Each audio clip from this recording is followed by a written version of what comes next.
More news breaking on the bulletin. Air India and IndiGo have lifted the flying ban on TDP MP Diwakar Reddy.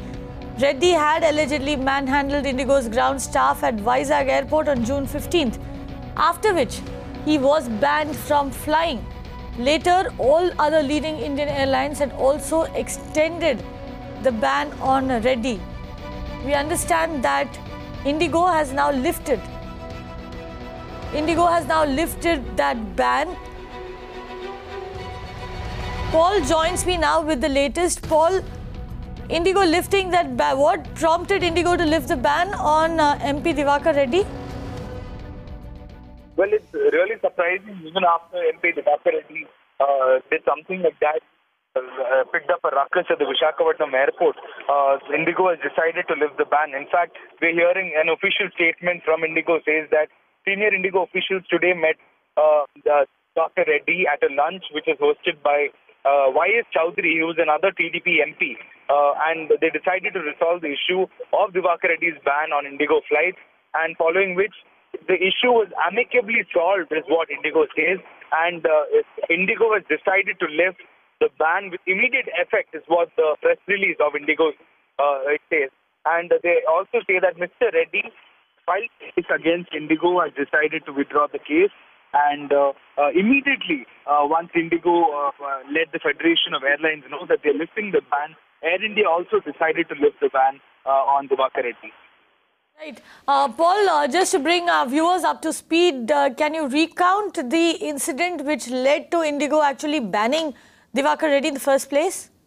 Well, absolutely. In fact, Diwakar Reddy was traveling from Vijayawada to Hyderabad. I beg your pardon, from Visakhapatnam to Hyderabad. And it was at the Visakhapatnam airport that Mr. Reddy actually arrived late for a flight. And we're hearing it was around 25 minutes before the flight actually took off.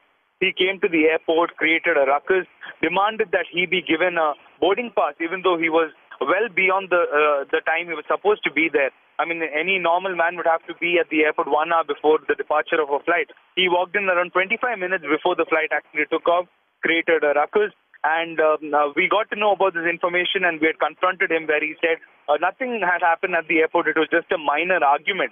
It was only a couple of hours later that CCTV footage was accessed by the Times Network group, and we broke the news that he had actually manhandled one of their personnel. He had picked up the printer. He had broken the printer, in fact, and he got into a major argument. And the Civil Aviation Minister, Gajapati Raju, was present at the Visakhapatnam airport. He, in fact, went to the Aviation Minister and told him that he is not being given a pass.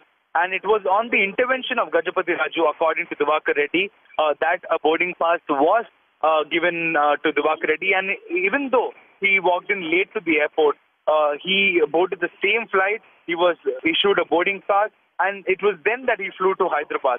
It's surprising that an MP of this stature was actually let to board a flight even after he came in late. And immediately following the incident, IndiGo, Air India, Jet Airways, and several other airlines, domestic airlines, actually decided to put him on a no-fly list, or a ban was imposed on him. And today, like I said, the ban has been revoked by IndiGo as well as Air India as of now. Right, Paul, thank you for those details. That, of course, is TDP MP Diwakar Reddy, on whom a flying ban was slapped by airlines after he misbehaved with staff of IndiGo. That ban has now been revoked by IndiGo and by Air India.